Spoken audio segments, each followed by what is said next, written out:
miopatías.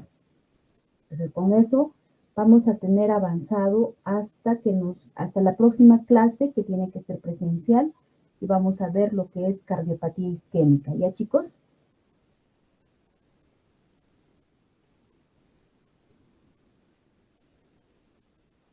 Sí, doctorita. Claro, doctora. Voy a empezar compartiendo mi pantalla.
Ya, chicos, se ve mi pantalla, ¿no? Sí, doctorita. Entonces, chicos, vamos a ver lo que son las enfermedades del pericardio.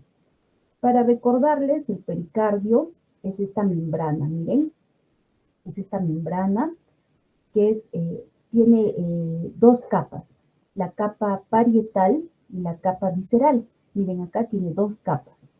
Entonces, esta membrana es denominada el pericardio, tiene una forma de saco. La capa parietal es la que está hacia afuera y la capa visceral es la que está pegada hacia el mismo corazón. Entonces, para que no haya un frote entre ambas capas, miren acá, siempre hay un líquido pericárdico. Este líquido pericárdico generalmente es de 10 hasta 50 mililitros.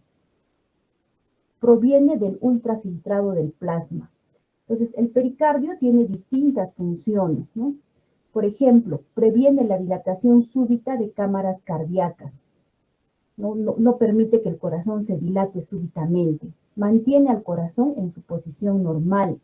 Minimiza el roce del corazón con otras estructuras, por ejemplo, con el esófago que está cerca o la tráquea.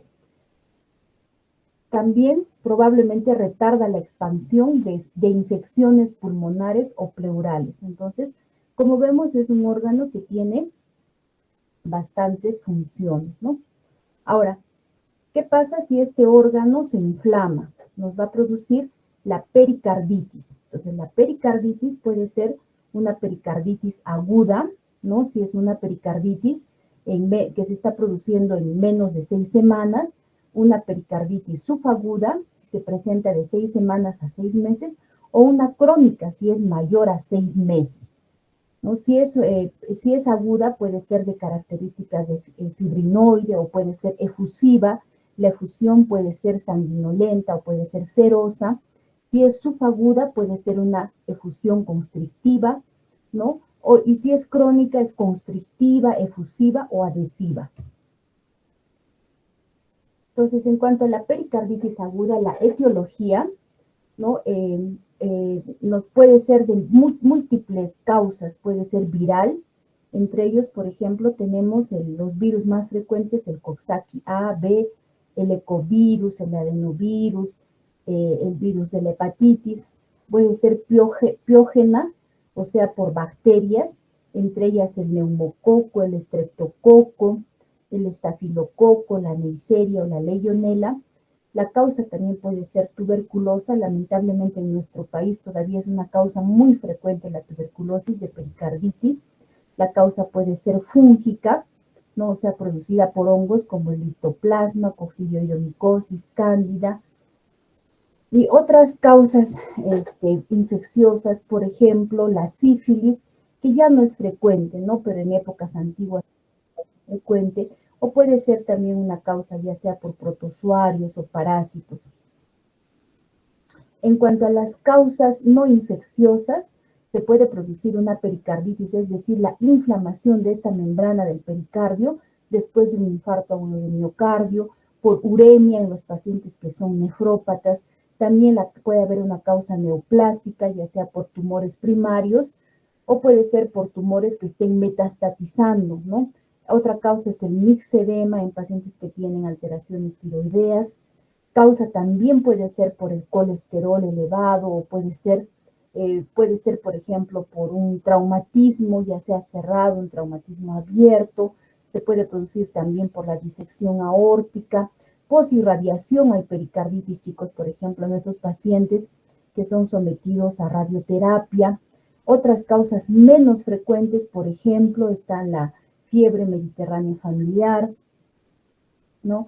Y pues, por último, las causas idiopáticas, ¿no? Las causas que no llegamos a saber cuál es en sí la causa exacta. Ahora, también se puede producir pericarditis por causas inmunológicas. Por ejemplo, en pacientes que tienen fiebre reumática. Hemos hablado, chicos, no se olviden, que cuando hay fiebre reumática estamos hablando de uno de los signos y síntomas es la pancarditis, ¿no? O sea, una inflamación de las 3 capas del corazón, del pericardio, del miocardio y del endocardio. Entonces, dentro de la fiebre reumática se puede producir la pericarditis aguda. Enfermedades del colágeno como por ejemplo el lupus, la artritis reumatoidea, la granulomatosis de Wegener. Otra causa, por ejemplo, puede ser inducida por drogas, ¿no? Por ejemplo, la procainamida, la hidralazina, que es un antihipertensivo que ya no se usa, ¿no? U otras, por ejemplo, drogas que son de tratamiento para la tuberculosis como la isoniazida, el minoxidil, etcétera, ¿no? También puede haber causas post-injuria, es decir, después de mucho tiempo del infarto miocárdico o post una cardiotomía o postraumática. Entonces, tenemos todas las causas que pueden inflamar el pericardio. Ahora, entonces, cuando hablamos de pericarditis, estamos hablando de un proceso patológico, ¿no? Que afecta al pericardio, una inflamación del pericardio. Se puede clasificar, como ya hemos visto, en cuanto a la etiología y en cuanto al tiempo de presentación. ¿Cuál es el cuadro clínico de la pericarditis? El síntoma principal, chicos, es el dolor. Este dolor, chicos, muchas veces se puede llegar a confundir con un infarto agudo de miocardio porque es un dolor tipo opresivo, pero tiene algunas características que diferencian del dolor tipo anginoso. Por ejemplo, este dolor de la pericarditis es un dolor que cuando inspira profundamente el paciente siente dolor. Otra característica de este dolor es que el paciente no puede estar echado de espaldas, no tolera el decúbito, no tiene que estar sentado y tiene que estar inclinado hacia adelante, tiene una posición antálgica. Junto con el dolor pero es un dolor opresivo, es retroesternal, ¿no? Por eso muchas veces se puede confundir con un dolor de tipo anginoso, es decir, con un dolor de infarto. Por eso siempre hay que tener presente este diagnóstico, ¿no? Entonces, este dolor es intenso, muchas veces es invalidante, ¿no? Pero hay que tener en cuenta que hay que hacer una unidad clínica entre los signos y síntomas del paciente. Otro signo que se puede encontrar en la pericarditis es el frote pericárdico. El frote pericárdico es un ruido de tipo rasposo, ¿no? Tiene las características de que puede ser un soplo continuo, o sea, lo podemos escuchar tanto en la sístole como en la diástole, ¿no? Ahora, este frote pericárdico va a desaparecer cuando el paciente presenta, por ejemplo, una complicación que es el derrame pericárdico. Podemos encontrar también el pulso paradójico, ¿no? Que ya sabemos que para el pulso paradójico tenemos que tomarle la presión al paciente y después tomarle la presión en una inspiración profunda. Si baja más de 10 milímetros de mercurio, estamos frente a un pulso paradójico. Entonces, este es el dolor, es un dolor opresivo, es un dolor retroesternal, ¿no? Que nos refiere el paciente. Ahora, cuando nosotros tenemos un paciente con dolor torácico, opresivo, retroesternal, ¿qué hacemos? En 10 minutos el paciente debe tener su electrocardiograma, ¿no es cierto? Entonces, en el electrocardiograma, miren chicos, hay signos muy importantes en la pericarditis. Miren, si nosotros vemos este electrocardiograma nos asustamos. ¿Por qué? Porque hay un ST elevado, fíjense en D1, fíjense en D2, fíjense desde B2, miren cómo está elevado el punto J, no está a nivel de la línea isoeléctrica, sino está elevado en B2, B3, B4, B5, B6. Imagínense, si este fuera el electrocardiograma de un paciente con infarto, seguramente el paciente estaría en un shock cardiogénico porque está tomado todo, ¿no? Entonces, esa es la característica de los cambios electrocardiográficos en la pericarditis. Hay una elevación del segmento ST. Esta elevación del segmento ST se diferencia de la elevación del segmento ST del infarto. ¿En qué? Miren, primero, que la elevación es cóncava, miren, tiene esta elevación en forma, formando una concavidad. En cambio, en el infarto, que es un tema que lo vamos a ver en la siguiente clase, la elevación es en forma de lomo de camello, o sea, es convexo. Otra cosa muy importante es que en la pericarditis, esta elevación del segmento ST no respeta las diferentes caras, no respeta la regionalización de lo que es la irrigación del miocardio. Entonces, miren, por ejemplo, acá está en D1, está en D2, pero no está en D3, no está en ABL. En cambio, cuando la elevación se produce por una cardiopatía isquémica, por un infarto, tiene que respetar la regionalización. Por ejemplo, si está en D1, si fuera un infarto, estaría en D1 y estaría en ABL, en B5, en B6. Si está en D2, tendría que estar en D2, en D3 y en ABF, porque esas tres derivadas ven la cara inferior. Es decir, en la pericarditis, esta elevación del segmento ST no respeta la regionalización porque no se está produciendo alteraciones a nivel de las arterias que irrigan el corazón, sino se está produciendo una inflamación de toda la capa del pericardio, ¿no? Entonces, no respeta la regionalización en caso de la pericarditis aguda. Y también hay que destacar que los cambios electrocardiográficos en la cardiopatía isquémica son cambios agudos, son cambios dinámicos, ¿no? Que evolucionan rápidamente de un ST elevado a una onda Q, etc. En cambio, en la pericarditis puede estar por muchos días esta elevación del segmento ST.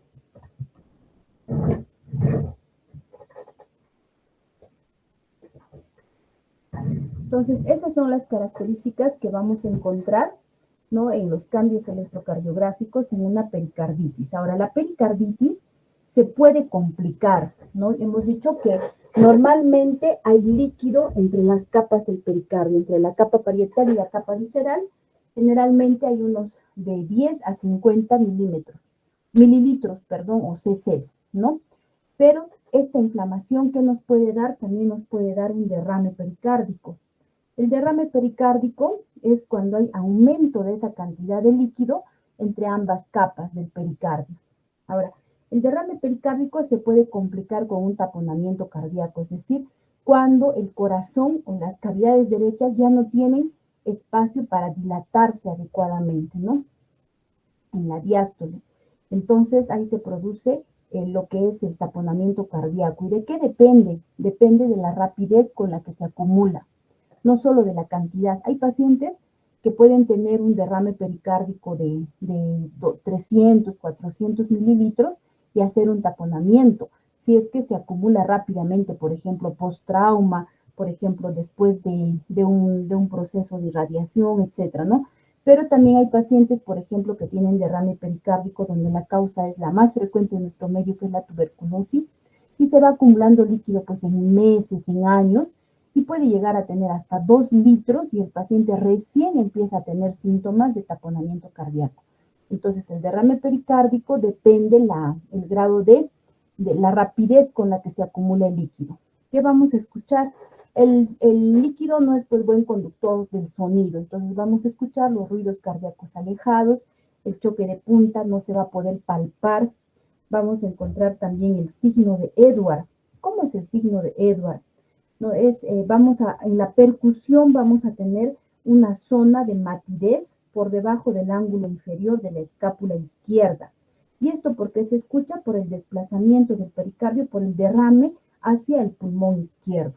Ahora, en lo que es la placa radiográfica vamos a tener una clásica silueta cardíaca en forma de cantinflora. Para los que no saben qué es la cantinflora, esta es la imagen, fíjense, miren cómo el corazón está en forma de cantinflora, ¿no? Entonces, la cantinflora es tiene esta forma, porque es un recipiente donde antes los niños o los adultos pues llevaban líquido, ¿no? Entonces tiene esta forma de cantinflora. Ahora, en cuanto al electrocardiograma, si el paciente ya tiene derrame pericárdico, también en el electrocardiograma vamos a tener un signo típico y característico, ¿no? Que es miren esta imagen del electrocardiograma. Vamos a tener un QRS pequeño, uno grande, uno pequeño, uno grande, ¿no? Entonces va a haber esta imagen típica en el electrocardiograma. Miren, un QRS pequeño, un QRS grande. ¿A qué se llama esto? Alternancia de voltaje. Entonces, cuando vean ustedes esta alternancia de voltaje, es típico del derrame pericárdico. Ahora, en cuanto a la ecocardiografía, es el examen, pues, el gol estándar para hacer el diagnóstico. No solamente para hacer el diagnóstico, sino para ver si este derrame pericárdico, podemos cuantificar cuánto es el volumen del derrame pericárdico, podemos también ver signos de taponamiento cardíaco. Por ejemplo, acá, fíjense, miren, este es un corazoncito y todo lo que le rodea es líquido pericárdico. Todo esto donde dice DP es líquido pericárdico. ¿Y cómo sabemos si el corazón se está taponando? Porque miren, este es el ventrículo derecho, que no se expande como el ventrículo izquierdo, sino tiene una pared que se está metiendo hacia adentro, miren. Entonces, ¿qué quiere decir? Que este ventrículo derecho no está pudiendo expandirse adecuadamente y la pared se está metiendo. Entonces, ese es un signo de taponamiento cardíaco, que es la complicación del derrame pericárdico, donde el tratamiento tiene que ser inmediato porque la vida del paciente está en riesgo. Ahora, el taponamiento cardíaco, ¿no? Se puede dar por una pericarditis, por una neoplasia, puede ser una pericarditis urémica, puede ser por todas las causas que ya hemos visto, ¿no? Puede ser postcirugía cardíaca, posttraumatismos. En nuestro medio, les vuelvo a repetir, una causa muy frecuente es la tuberculosis, ¿no? ¿Y qué vamos a encontrar en lo que es el taponamiento cardíaco? Lo clásico, chicos, y no se olviden, es la triada de Beck, ¿no? La triada de Beck, ¿qué es la triada de Beck? Es cuando el paciente tiene hipotensión, se escuchan los ruidos cardíacos alejados y hay ingurgitación yugular. Esos tres signos son la triada de Beck y es típico del taponamiento cardíaco. No se olviden de eso.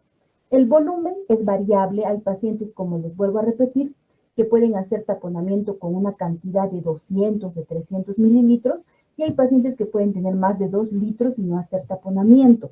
Entonces, ¿qué es lo más importante para hacer el taponamiento? no es la cantidad, no es el volumen, sino la rapidez con la que se acumula el líquido en el pericardio. También es importante el grosor del miocardio y el grosor del pericardio parietal, ¿no? Para que hagan este taponamiento. Ahora, el taponamiento puede haber también un taponamiento subagudo o puede haber un taponamiento crónico. Ahora, en el taponamiento, chicos, la imagen de la placa radiográfica cambia. Miren, en el derrame, ¿cómo era? Era en imagen de cantimplora, ¿no?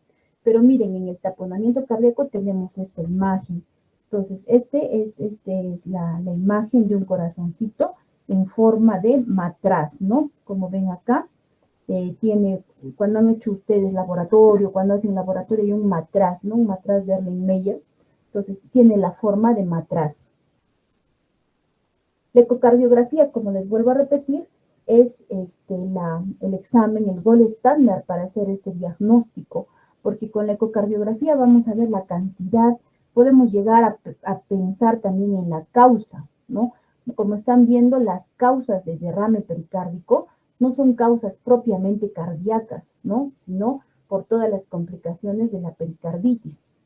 Entonces, miren en esta imagen de la ecocardiografía, este es el corazoncito, toda la imagen oscura que hay alrededor es líquido, puede ser seroso, puede ser sanguinolento, ¿no? ¿Y qué llama la atención? Miren la pared del ventrículo derecho, chicos. Este es el ventrículo derecho, este es el septum, este es el ventrículo izquierdo.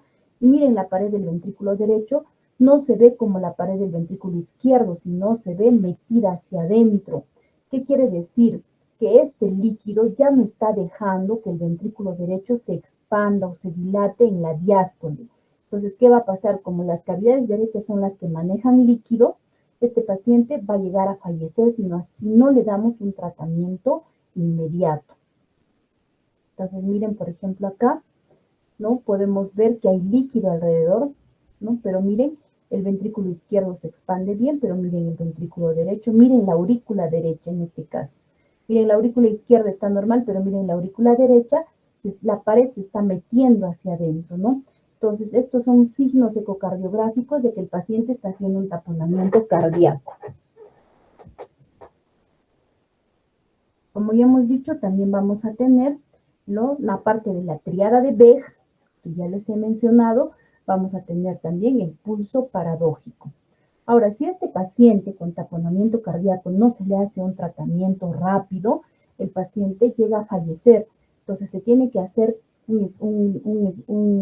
una pericardiocentesis evacuatoria, lo más urgente que se pueda, ¿no? Entonces, generalmente se hace con guía ecográfica, ¿no? Y se punza, miren, a nivel subesternal hacia el lado, hacia la clavícula o hacia el punto medio de la clavícula izquierda con agujas gruesas y se tiene que sacar todo el líquido posible de tal manera que el paciente pues pueda tener una buena diástole, ¿no? Y no llegue a fallecer.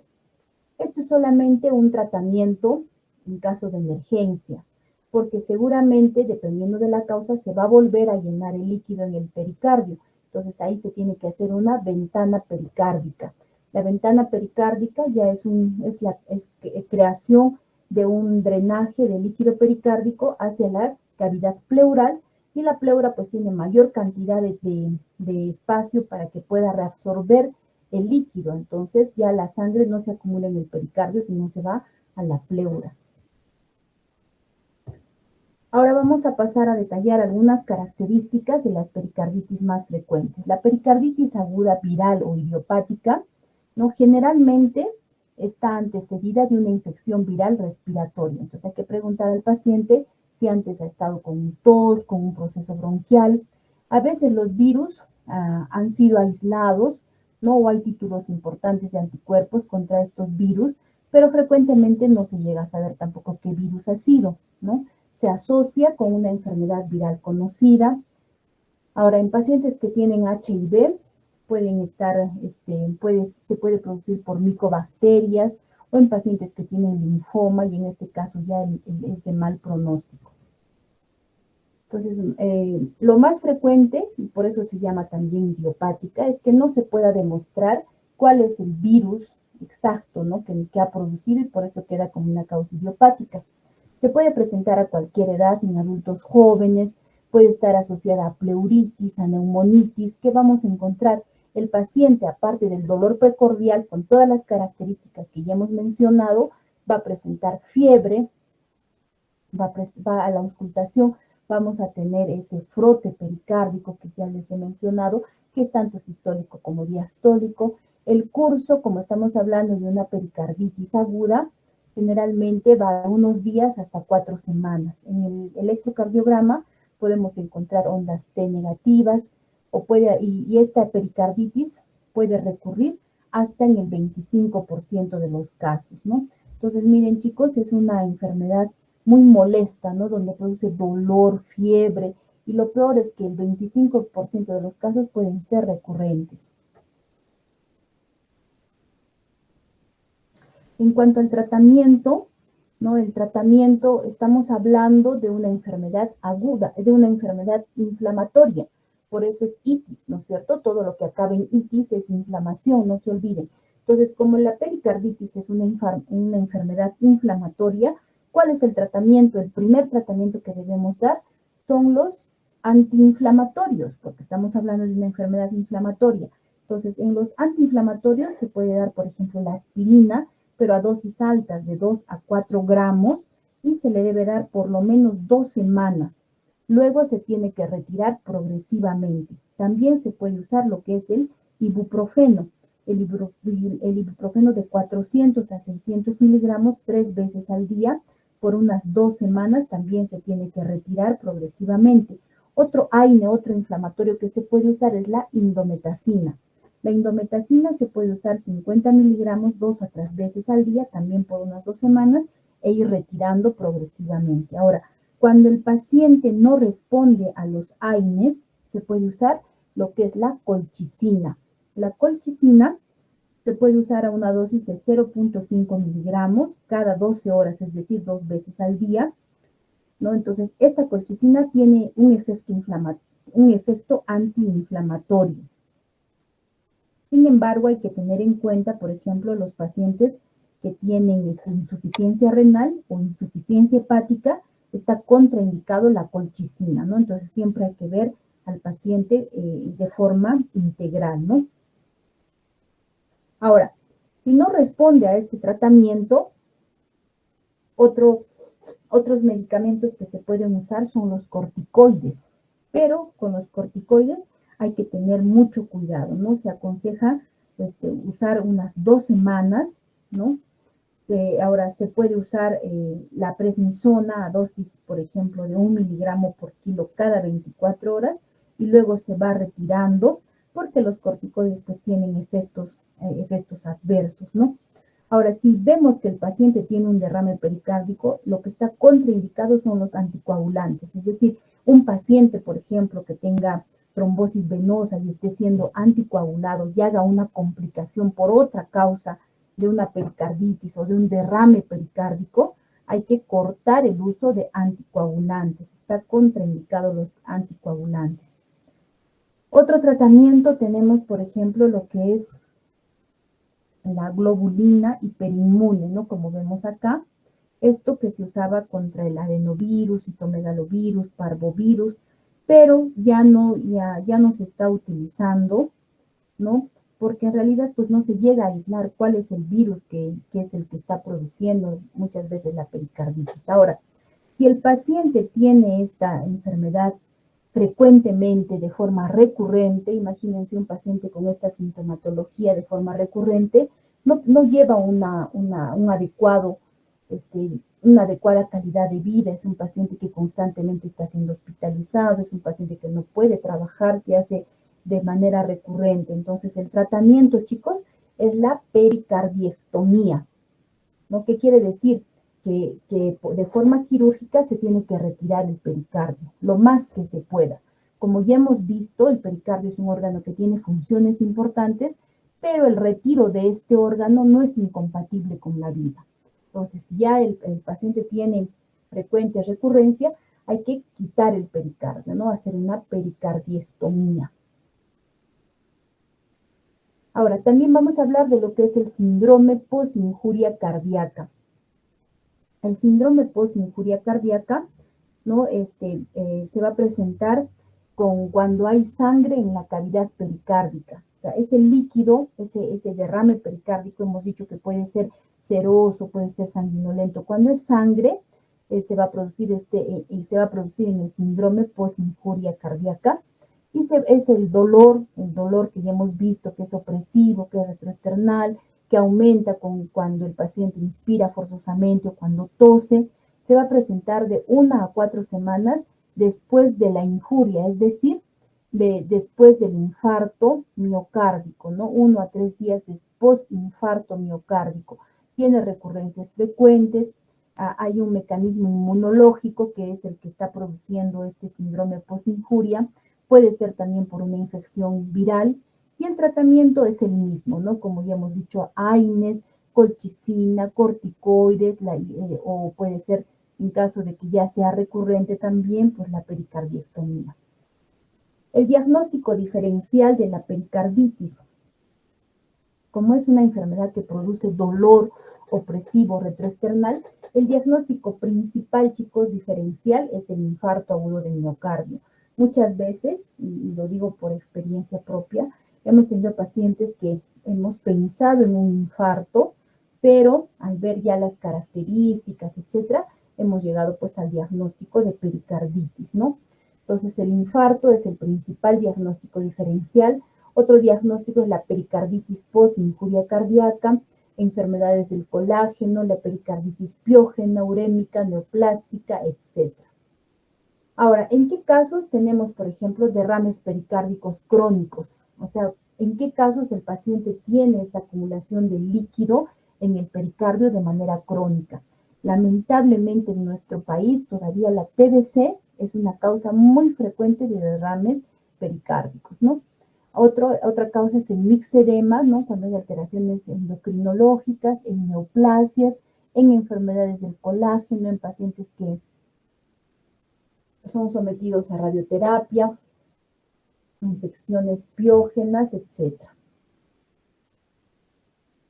Entonces, ahora vamos a hablar ya también de lo que es la pericarditis constrictiva, o sea, esta pericarditis que se va a presentar cuando ya es de manera recurrente, o sea, es una pericarditis ya que puede ser subaguda o crónica, ¿no? De tal manera que miren el pericardio, cómo se engrosa.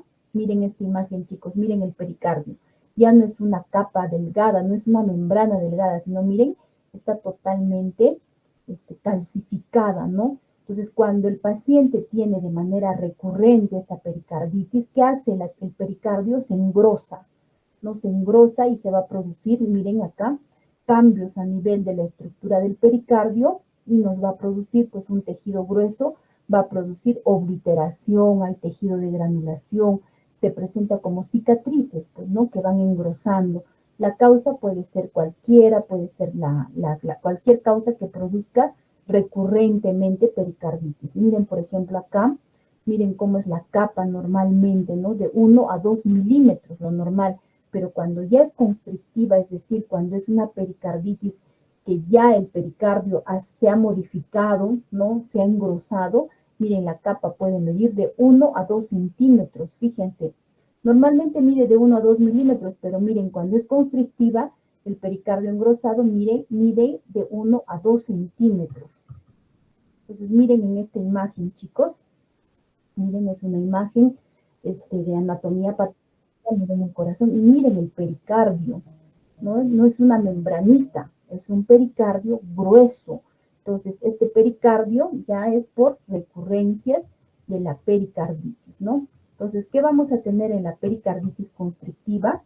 El paciente va a presentar disnea de esfuerzo, ortopnia, nos va a referir palpitaciones, en muchos casos va a haber signos de falla cardíaca, ¿no? Sobre todo falla cardíaca derecha, porque este pericardio engrosado no deja que las cavidades derechas se expandan adecuadamente. Entonces, miren, va a haber hepatomegalia, edemas, ascitis, ingurgitación yugular.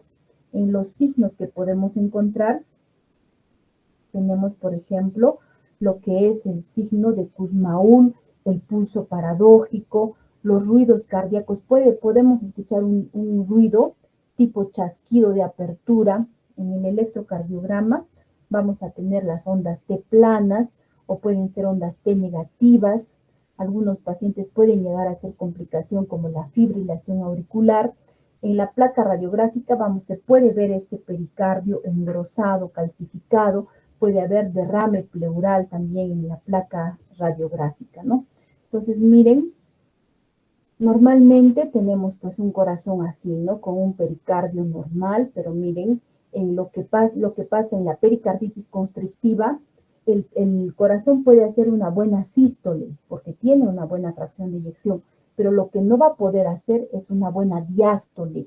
O sea, en el momento donde el corazón tiene que dilatarse, no se dilata adecuadamente porque hay una capa gruesa que está haciendo este mecanismo constrictivo, como dice su nombre, y por eso es que el paciente presenta los síntomas que les he mencionado, ¿no? Entonces, miren, por ejemplo, en esta imagen, chicos, ¿qué nos llama la atención? Miren, en esta imagen, estos son los pulmones, este es el corazón, miren, este es el corazón.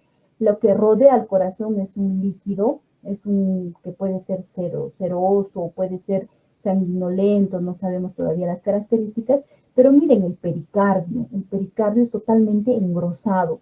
Ahora, este engrosamiento del pericardio, como ven, no es de una manera uniforme, o sea, no todo el pericardio está engrosado del mismo grosor, sino hay partes que son más gruesas que otras. Miren, por ejemplo, acá, en esta cara del corazón, miren, está engrosado y en esta cara no, ¿no? Quiere decir que este engrosamiento es asimétrico, no es totalmente uniforme, no es totalmente simétrico. Entonces, esta capa gruesa del pericardio es la que va a ejercer ese mecanismo constrictivo. Es como que el corazón está dentro de una capa gruesa, calcificada, y por eso el corazón no se puede dilatar adecuadamente en la diástole. Pues ahí es donde el paciente presenta los síntomas, ¿no? Ahora esta imagen de una resonancia, miren, el corazoncito es este, miren las dos capas del pericardio. La capa que está pegada al corazón es la capa visceral y la capa externa es la capa parietal. Miren que entre ambas capas hay líquido, pero miren el engrosamiento de las capas, ¿no? Entonces esto ya está produciendo una pericarditis constrictiva. Igualmente acá, fíjense, en estas imágenes, miren cómo está el corazoncito dentro de un pericardio engrosado. Miren, el pericardio se ve calcificado, así de tipo este color blanquecino, ¿no? Brillante, blanco brillante. Y miren que no es simétrico en todo el pericardio. Hay zonas de mayor engrosamiento y zonas que no están engrosadas. Igualmente acá, fíjense chicos, esta es una imagen muy clara. Miren el corazón, miren el pericardio, ¿no? Hacia los extremos, hacia las paredes anterior y posterior, está calcificado, está engrosado, y hacia la zona apical, como ven acá, no está calcificado. Entonces, este engrosamiento del pericardio es asimétrico, no es simétrico, no tiene el mismo grosor en todo el pericardio, sino hay zonas de mayor engrosamiento que otras. En cuanto al tratamiento, si ya sabemos que es una patología crónica, es una patología que está produciendo esta constricción, entonces el tratamiento es quirúrgico, ¿no es cierto? Ya acá no va a haber medicamento pues que pueda disminuir el grosor de ese pericardio que ya se calcificó, que ya cambió su estructura. Entonces el tratamiento es quirúrgico. ¿Qué se tiene que hacer? La pericardiectomía. O sea, se tiene que retirar el pericardio lo más extenso que se pueda. Como ya hemos visto, el pericardio cumple funciones, pero el hecho de sacar el pericardio no es incompatible con la vida. Entonces, si es un paciente que tiene todos estos signos de cardíaca derecha, que tiene todo este cuadro clínico, pues no puede vivir adecuadamente, ¿no? Hay que retirar el pericardio. Y obviamente tratar la causa, ¿no? Entonces, chicos, hasta acá hemos visto lo que son enfermedades del pericardio. Ahorita es 7:56, 8 en punto, chicos, vuelvan a conectarse porque vamos a empezar a tocar lo que es el tema de cardiomiopatías. ¿Ya, chicos? 4 minutitos de descanso.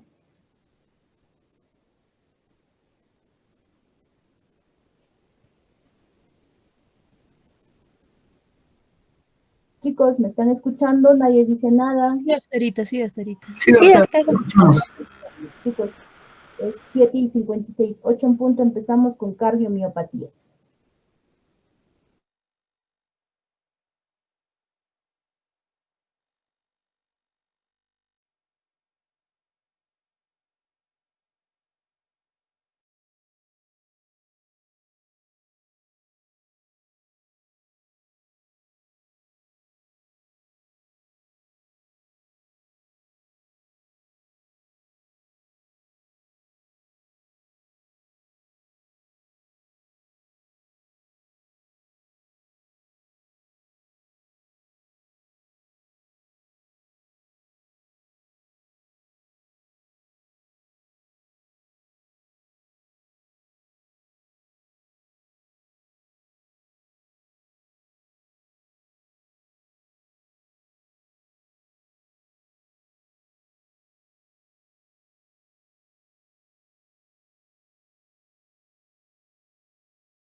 Ya chicos, conéctense, vamos a continuar con el tema de cardiomiopatías.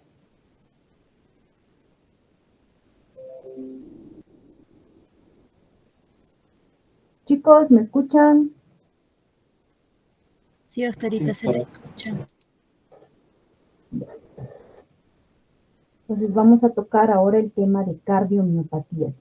Cuando hablamos de cardiomiopatías, chicos, hablamos de un grupo de enfermedades que no son secundarias a algo, o sea, no son secundarias a enfermedades valvulares, coronarias, hipertensión, etcétera, sino son un grupo de enfermedades que afectan primariamente o a veces secundario, pero al músculo cardíaco. Entonces, Antes se conocía como un grupo de enfermedades asociadas a la disfunción mecánica o eléctrica, ¿no?, del corazón. Sin embargo, ahora ya se sabe que estas enfermedades pueden ser secundarias, pero afectan primariamente el músculo cardíaco. Cuando hablamos de cardiomiopatías, entonces esta es la definición. Grupo de enfermedades que primariamente afectan al músculo cardíaco.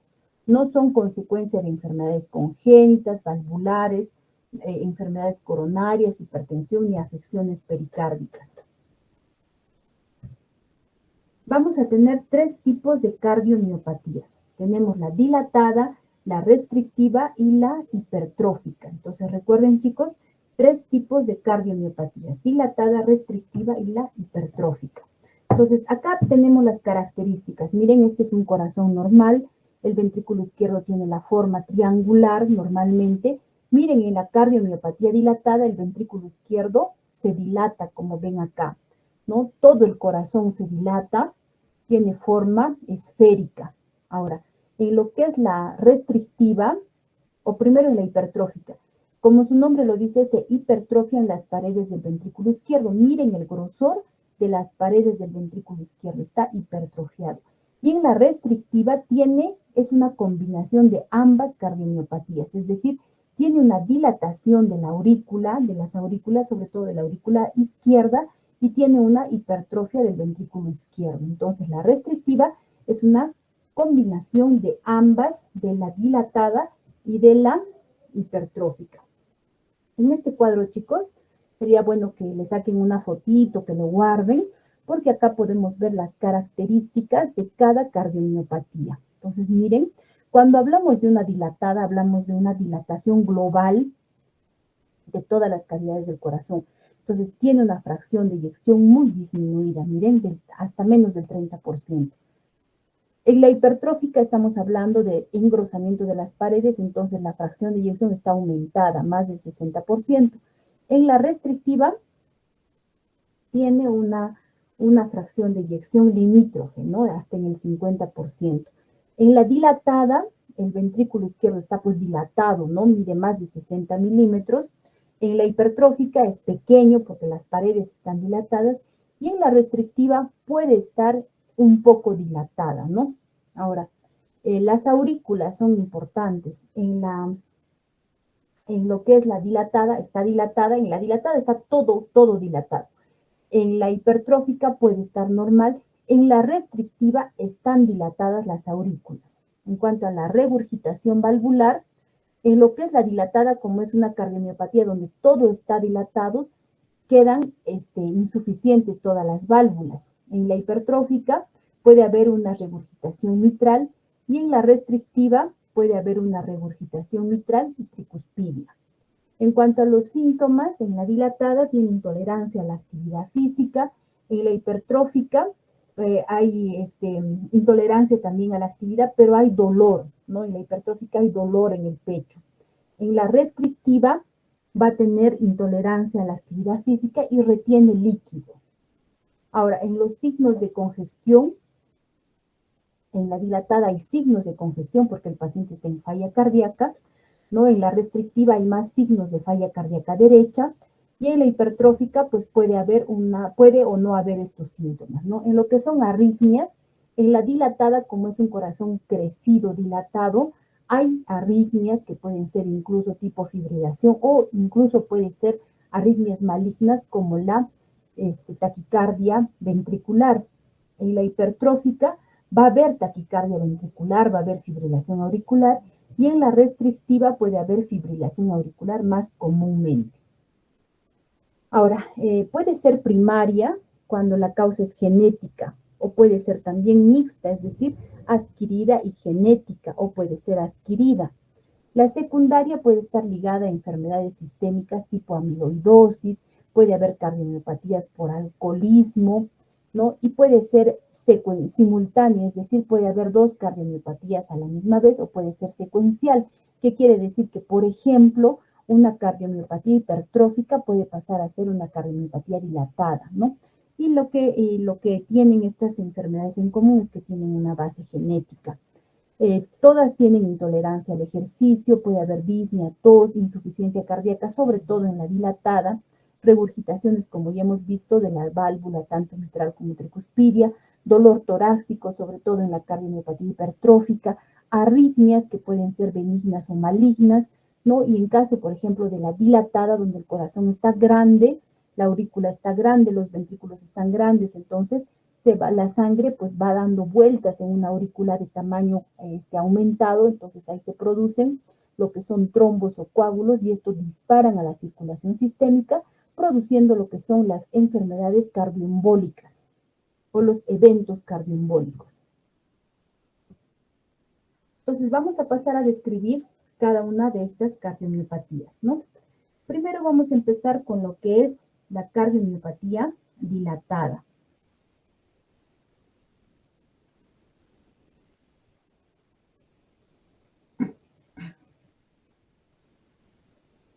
Un minutito.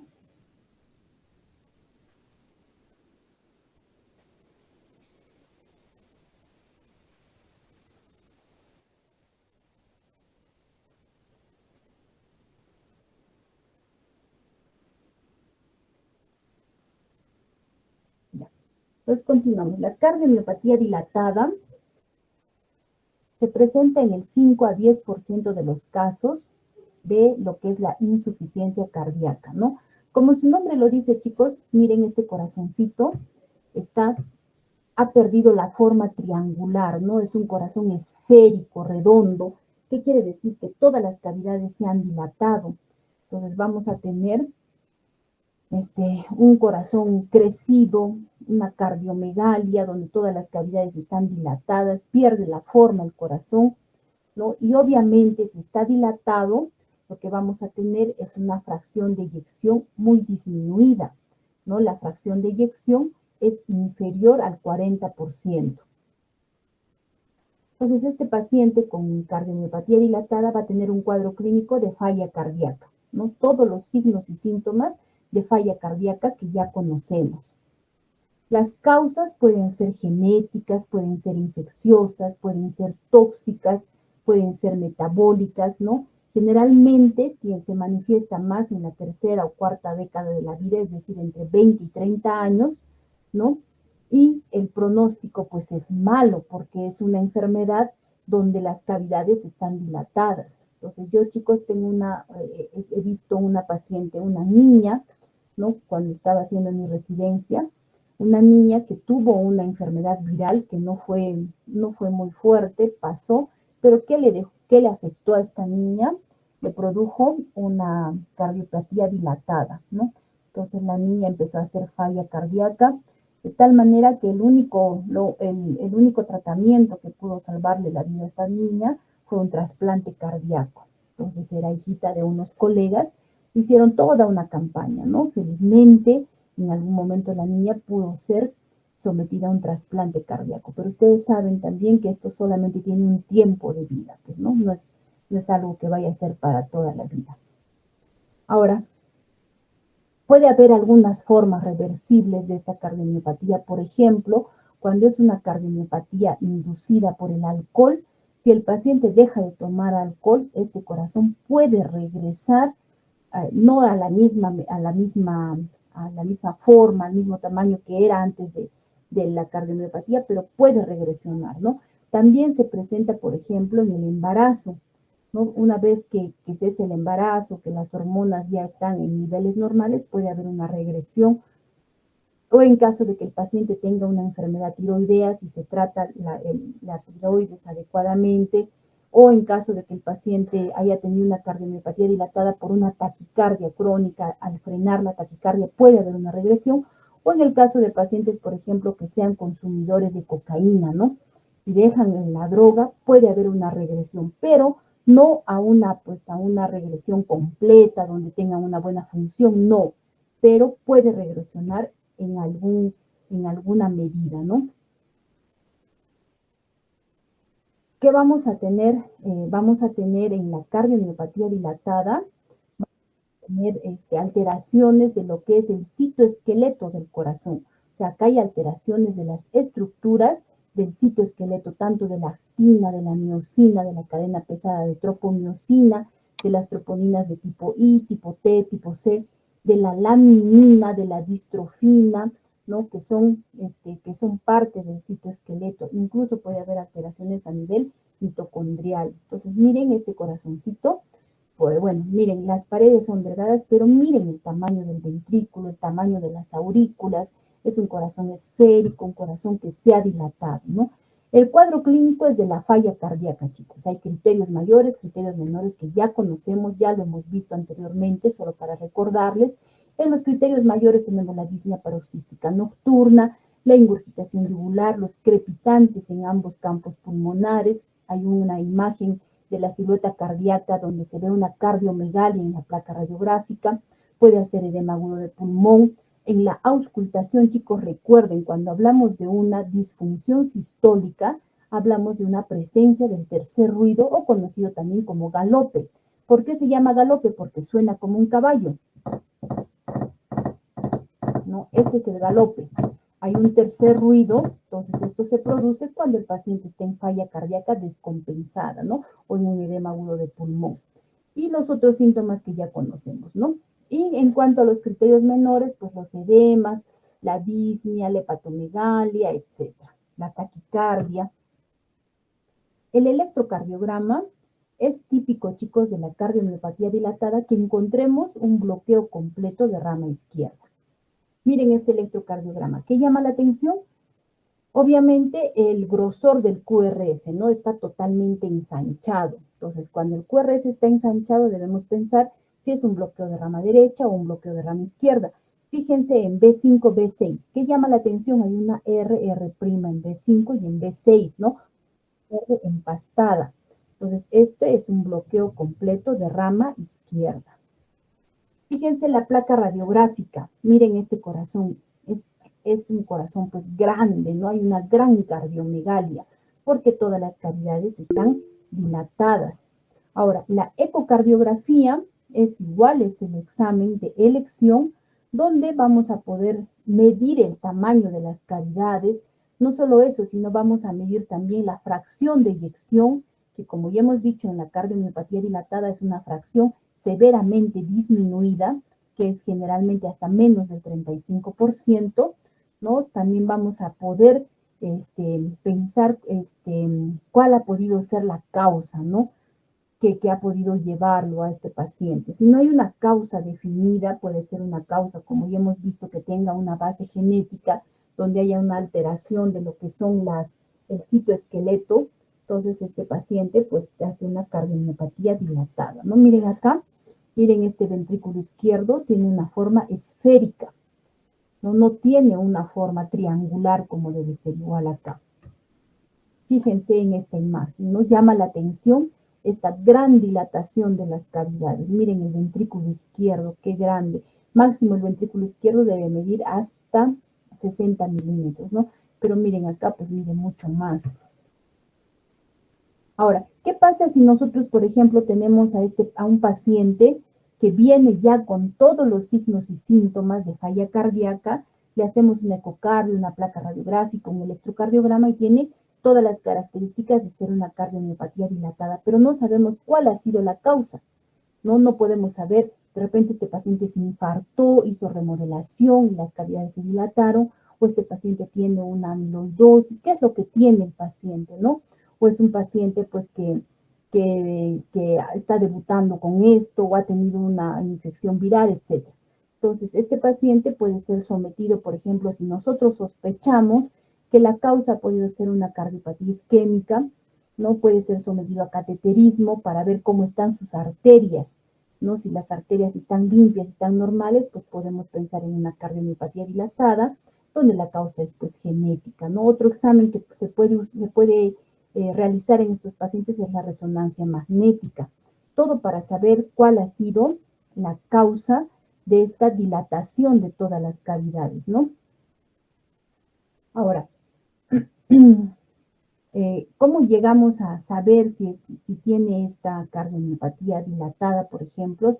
Se puede hacer una biopsia, ¿no? Pero no se hace biopsia generalmente del músculo miocárdico, solamente en casos pues muy excepcionales, ¿no? Entonces, ¿qué podemos encontrar? Miren, en la biopsia, solo estos puntitos morados son células, ¿no? Entonces, acá vemos que hay muy pocas células, miren, están distribuidas así aisladamente las células, y lo que más encontramos es este material, que es un material fibrinoide, ¿no?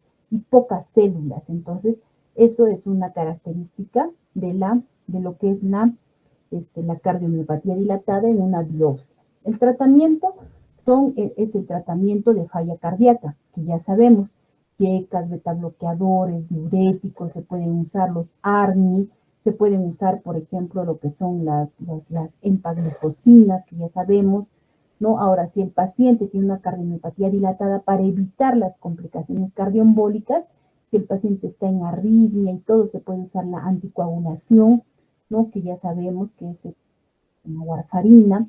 Si el paciente es consumidor de alcohol, pues se tiene que decir tolerancia cero, ¿no? No alcohol.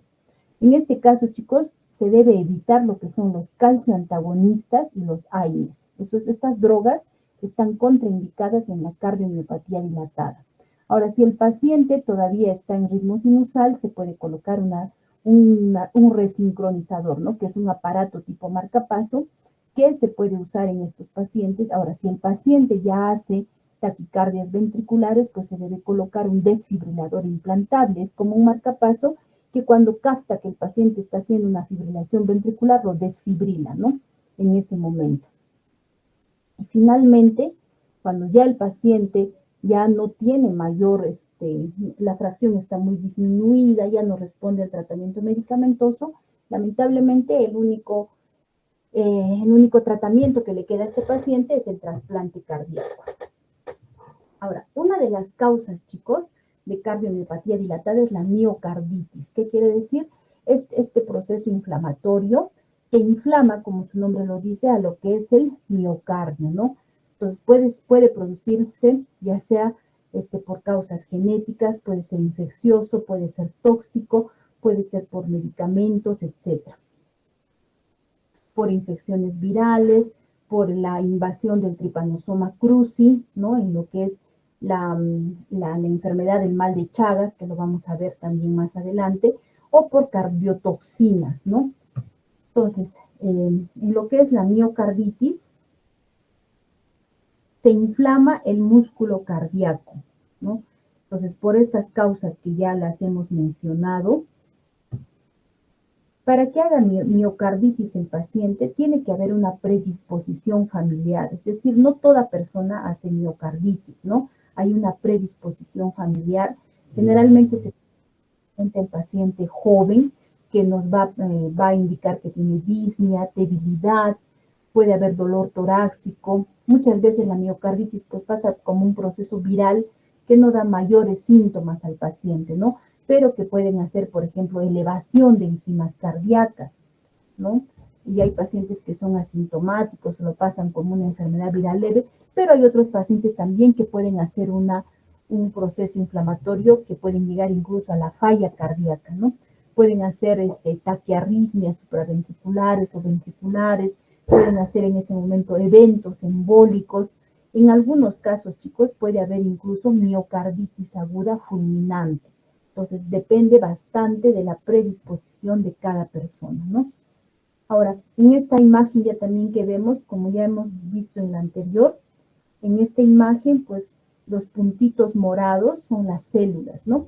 Acá ya también, miren, es diferente. Hay bastantes células, hay también tejido fibrinoide, ¿no? Es diferente. La miocarditis puede ser subclínica, ¿no?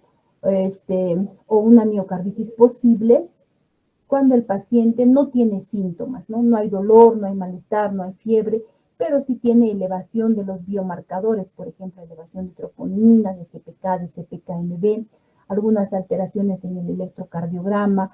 La fracción de eyección puede estar disminuida en el tiempo que se va a producir la inflamación del miocardio. Puede haber alguna alteración en lo que es la motilidad si le hacemos una ecocardiografía. Ahora, cuando hablamos de una miocarditis probable, cuando el paciente tiene síntomas, ¿no? Estos síntomas de dolor, de malestar general, de fiebre, de dolor torácico, ¿Y cuando hablamos de una miocarditis definitiva? Es definitiva cuando ya vemos cambios histológicos o inmunohistológicos. En cuanto al tratamiento, si el paciente tiene alteraciones hemodinámicas, siempre lo primero es estabilizar hemodinámicamente al paciente, se puede dar tratamientos de inmunosupresión. El pronóstico es desconocido, chicos. El pronóstico puede pasar benigno o puede llevarnos incluso a que el paciente pues haga una falla cardíaca aguda, ¿no? Y el tratamiento neurohumoral está indefinido todavía. Ahora, vamos a hablar de lo que es la enfermedad de Chagas, es decir, una de las causas de la miocarditis, ¿no? Como ya le hemos mencionado acá, por infecciones, por ejemplo, del Trypanosoma cruzi se puede producir la miocarditis. Entonces, ¿qué es esto? La enfermedad de Chagas es una enfermedad parasitaria, ¿no? Es la tercera causa más común de parásitos. Todavía se presenta en países como en América como en el nuestro, no es frecuente, por ejemplo, en estas zonas de Arequipa, Moquegua, tenemos todavía esta enfermedad de Chagas, y el parásito es este, ¿no? El parásito es la vinchuca que se conoce, ¿no? La vinchuca, como vemos acá. Ahora, el Trypanosoma cruzi va a tener tres formas de vida, ¿no? Tiene una forma de vida que está en las glándulas salivales, hay otra forma que está en la forma que está circulando en sangre, ¿no? Y hay otra forma que es intracelular.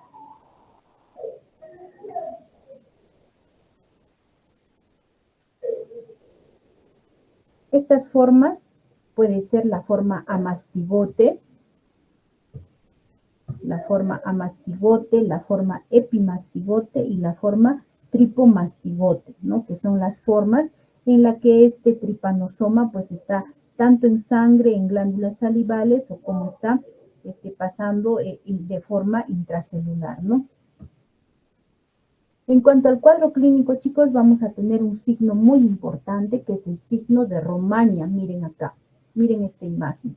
Miren cómo está el párpado, los párpados de esta paciente, ¿no? Entonces, este es el signo de Romaña. Hay equimosis, hay edema a nivel de la zona palpebral superior e inferior, ¿no? Entonces, en estos pacientes, pues, es uno de los signos más importantes, el signo de Romaña, como vemos acá.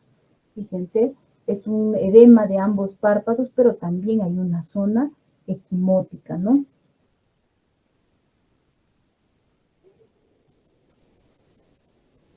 Entonces, la mayoría de veces puede pasar desapercibido, pero en algunos casos sí se presenta este signo, el signo de Romaña. Ahora, a nivel digestivo también va a haber alteraciones. Por ejemplo, miren acá esta imagen del colon, ¿no? Perdón, del esófago, este es colon, el esófago. Miren el esófago cómo es normalmente, este es un esofagograma varitado, ¿no? O sea, donde se ha pasado una sustancia de contraste. Entonces, miren normalmente cómo es el esófago, el grosor, y miren cuando el paciente tiene esta afección de la enfermedad de Chagas, hay una dilatación del esófago. Miren, acá está dilatado, acá está más dilatado y acá está mucho más dilatado, ¿no? Entonces, este es un esófago o es un megaesófago porque hay lesión microvascular. También se puede afectar lo que es el colon. Fíjense, este es un megacolon chagásico, ¿no? O sea, una dilatación de todo lo que es el colon. Ahora, vamos a tener a nivel cardíaco, esta enfermedad de Chagas se va a presentar como una miocarditis, ¿no? Que va a producir una invasión directa del miocito, destrucción. La forma amastigote es la forma intracelular que va destruyendo los miocitos. Se va a desencadenar una reacción inmunológica contra los propios miocitos. Entonces, la infestación crónica, ¿no? Que es por la presencia de estos parásitos, se puede comprobar, por ejemplo, en pacientes que se les hace un trasplante cardíaco y se les somete a inmunosupresión, estos pacientes van a volver a presentar erupciones dermatológicas que contienen parásitos. Entonces, el parásito, una vez que llega al miocito, ya no desaparece, ¿no? Esta es una imagen, chicos, miren, de un corazón afectado por la enfermedad de Chagas. Miren cómo es esta enfermedad que afecta a los propios miocitos, ¿no? Va destruyendo los miocitos. En cuanto al electrocardiograma, lo que vamos a encontrar es generalmente un bloqueo de rama izquierda. Igualmente, fíjense acá el grosor del QRS, la RR' en B5, en B6. Entonces, como estamos hablando de una enfermedad donde han sido destruidos los miocitos, vamos a tener también signos de necrosis. Puede haber necrosis en el electrocardiograma, porque obviamente estas paredes pues, son necrosadas, ¿no es cierto? En cuanto al tratamiento, el tratamiento tiene que ser de la falla cardíaca y de sus complicaciones. Y el tratamiento propiamente para este parásito es el nifurtimox o el benzimidazol, ¿no? Estos sí son antiparasitarios que tienen el fin pues, de destruir ahí el parásito, ¿no? Hay otras cardiomiopatías, chicos, por ejemplo, la cardiomiopatía dilatada por alcohol, ¿no? Que ya lo hemos mencionado, ¿no? El alcohol tiene un efecto tóxico directo en el corazón. Entonces, el consumo crónico de alcohol favorece a que haya una cardiomiopatía dilatada, o sea, que este corazón se dilate, ¿no? Ahora, la cantidad de alcohol que va a producir esta cardiomiopatía dilatada es diferente en varones que en mujeres. En mujeres, obviamente, una cantidad menor va a producir esta cardiomiopatía dilatada. La característica es el paciente hace todos los signos de falla cardíaca. Ahora, si estos pacientes, por ejemplo, dejan de tomar alcohol, no puede haber una leve regresión, o sea, puede disminuir un poco el tamaño, puede mejorar la fracción de eyección, como les vuelvo a repetir, no va a llegar a ser una fracción normal, pero puede mejorar. Entonces, a estos pacientes, aparte de darle todo el tratamiento de falla cardíaca y de sus complicaciones, lo que se les debe indicar es que si dejan el alcohol van a mejorar, ¿no? Entonces, esto es importante, deben dejar el alcohol. Ahora, también hemos hablado de una cardiomiopatía dilatada relacionada con la gestación. Entonces, algunas gestantes, chicos, hacen esta cardiomiopatía periparto, ¿no? Son pacientes que van a tener pues esta dilatación del corazón y sus consecuencias de falla cardíaca. Entonces, el tratamiento es el tratamiento de la falla cardíaca, ¿no? Y generalmente después de los 6 meses, después del puerperio, pues hay una regresión leve, ¿no? O sea, mejora la fracción de eyección. No se sabe la etiología exacta, ¿no? Pero algunos pacientes puede ser que hayan tenido una miocarditis viral, o sea, han tenido este virus que ha inflamado el miocardio y luego le ha llevado a una cardiomiopatía dilatada, pero la causa exacta no se sabe.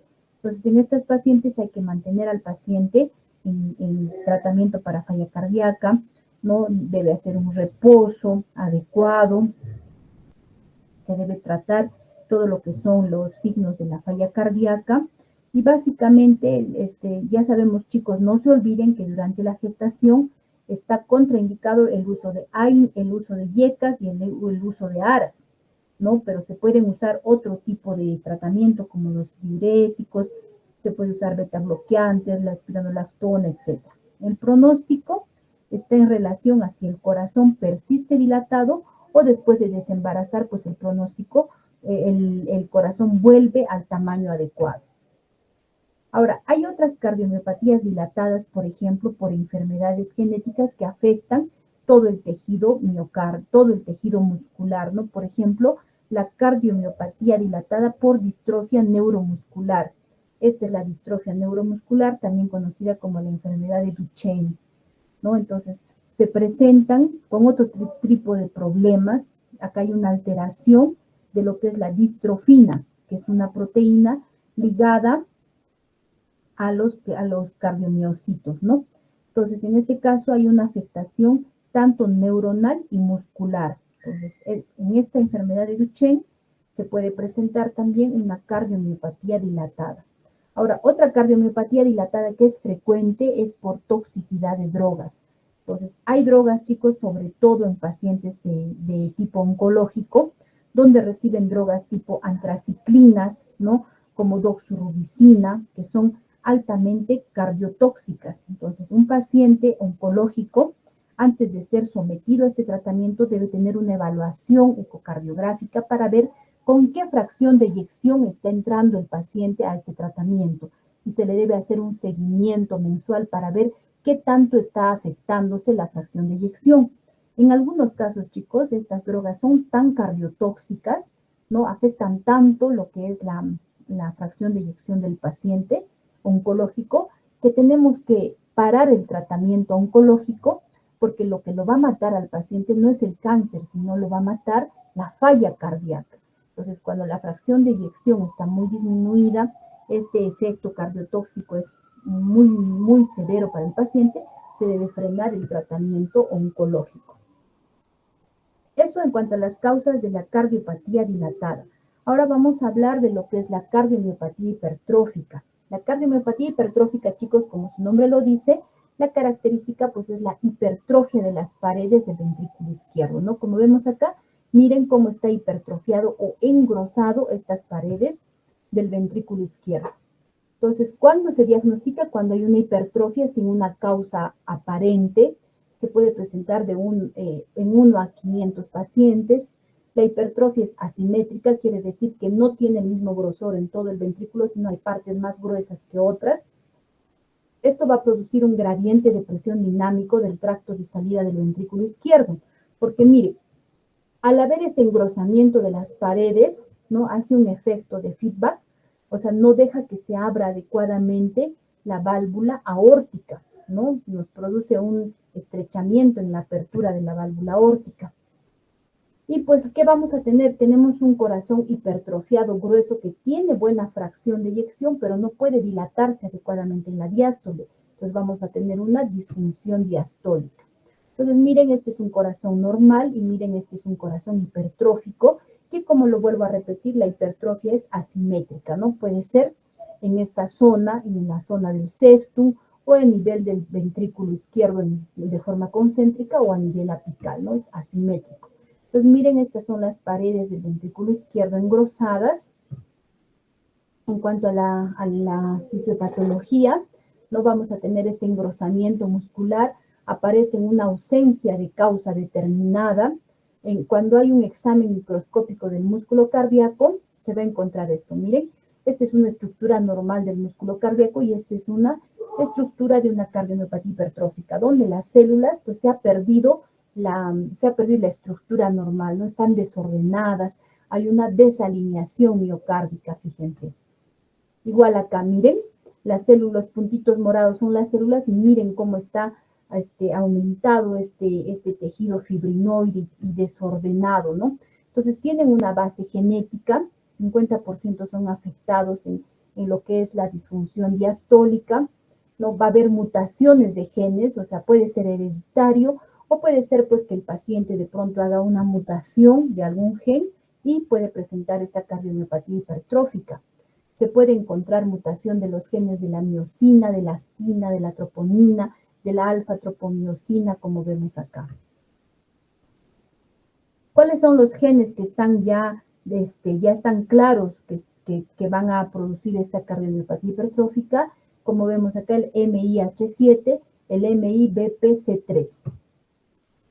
Miren, este es normalmente un corazoncito, ¿no? Con las paredes del ventrículo izquierdo, donde puede abrir normal la aorta, pero miren, cuando las paredes están engrosadas del ventrículo izquierdo, cierran, ¿no? Cierran lo que es el tracto de salida del ventrículo izquierdo y no dejan que la aorta se abra adecuadamente.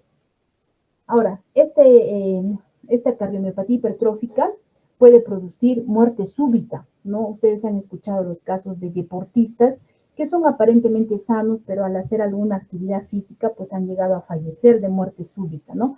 Como el caso de este paciente, por ejemplo, Antonio Puerta, que murió durante un campeonato, murió, ¿no? De muerte súbita, y lo que pasa es que este paciente se descubrió ya después que tenía una cardiomiopatía hipertrófica, que hizo una taquicardia ventricular y falleció.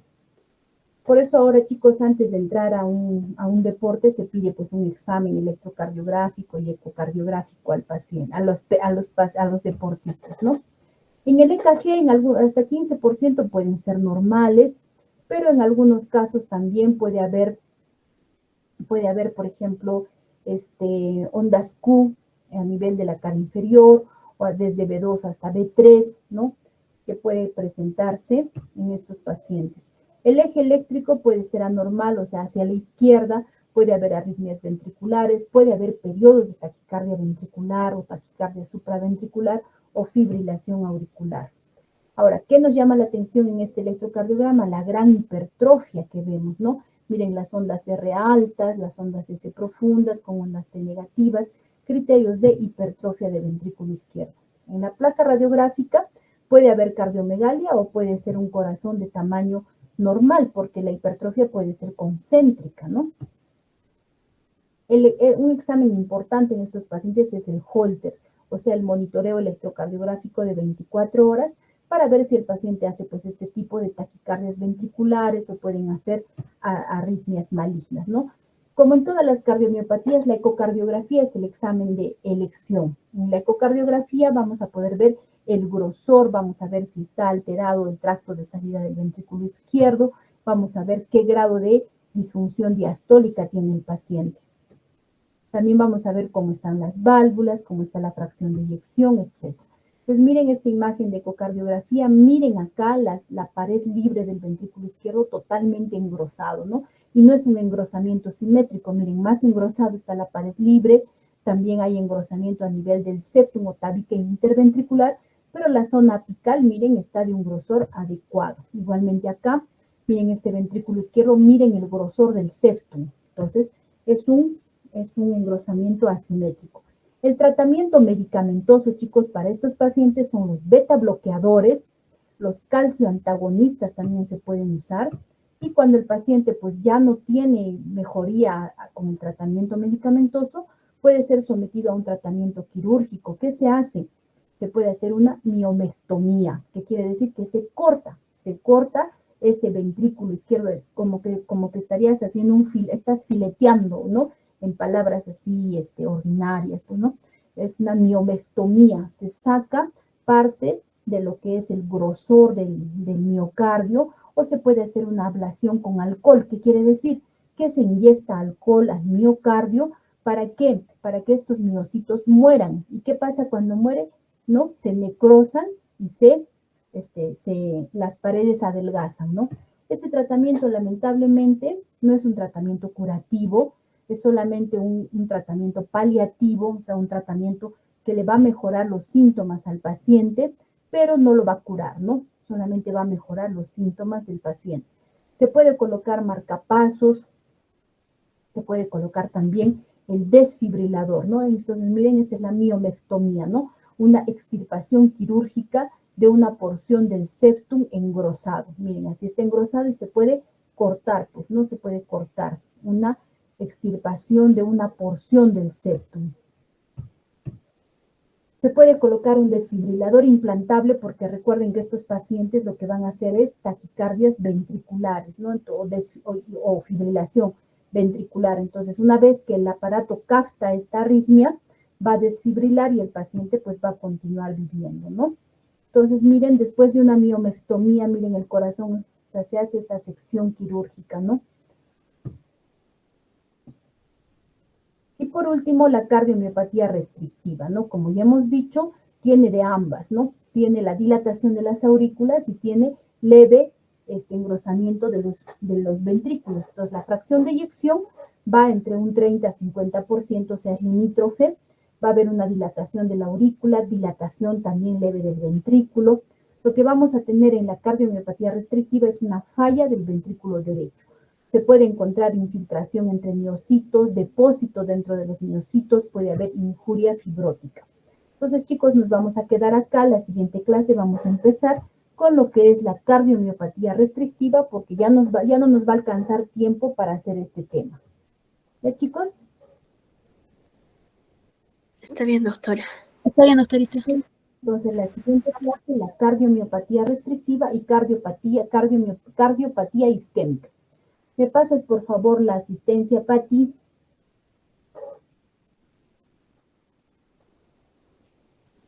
Chicos, buenas noches, estudien y nos vemos la siguiente clase. Buenas noches, doctora. Muchas gracias.